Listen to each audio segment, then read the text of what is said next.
హైదరాబాద్ నగరంతో పాటు తెలంగాణలోని పలు జిల్లాల్లో వాతావరణం ఒక్కసారిగా మారిపోయింది. అర్ధరాత్రి దాటిన తర్వాత నగరంలోని పలు ప్రాంతాల్లో కుండపోత వర్షం కురిసింది.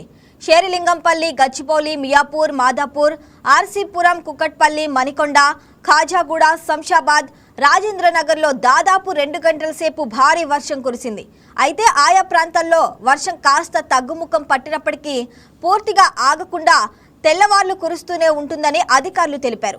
మరోవైపు శంషాబాద్, రాజేంద్రనగర్, ఎల్బీ నగర్, సరూర్ నగర్, చాంద్రాయణగుట్ట వైపు ఉరుములు, మెరుపులతో కూడిన వర్షం పడే అవకాశం ఉందని సమాచారం.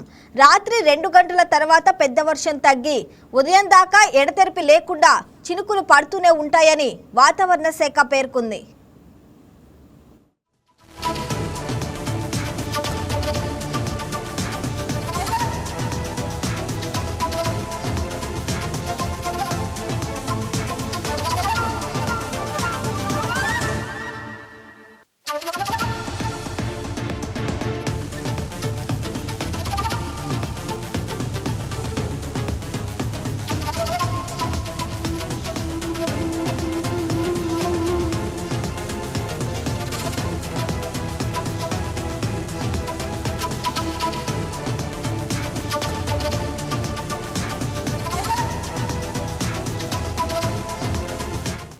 శంషాబాద్, రాజేంద్రనగర్, కొత్తూరు, చేవెళ్ల, మొయినాబాద్, షాద్నగర్ ప్రాంతాల ప్రజలను అధికారులు తీవ్రంగా హెచ్చరించారు.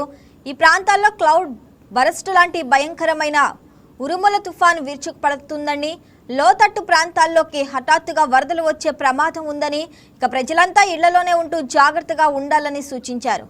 హైదరాబాద్తో పాటు రాబోయే 2 గంటల్లో తెలంగాణలోని కొన్ని జిల్లాల్లో ఊహించని రీతిలో భారీ వర్షాలు పడతాయని వాతావరణ శాఖ తెలిపింది. ఇక వాతావరణ శాఖ రెడ్ అలర్ట్ ప్రకటించింది. ముఖ్యంగా ఆదిలాబాద్, ఆసిఫాబాద్, మంచిర్యాల, జగిత్యాల, పెద్దపల్లి, కరీంనగర్, భూపాలపల్లి, ములుగు, సిద్దిపేట, మహబూబ్ నగర్ జిల్లాల ప్రజలు అప్రమత్తంగా ఉండాలని ప్రభుత్వం ఆదేశించింది. బయట పరిస్థితులు అనుకూలంగా లేవు కాబట్టి ఎవరు ఇళ్ల నుంచి బయటకు రావద్దని, అత్యవసరమైతే తప్ప బయటకు రావద్దని హెచ్చరించింది. ఇక సహాయక బృందాలు విజ్ఞప్తి చేశాయి.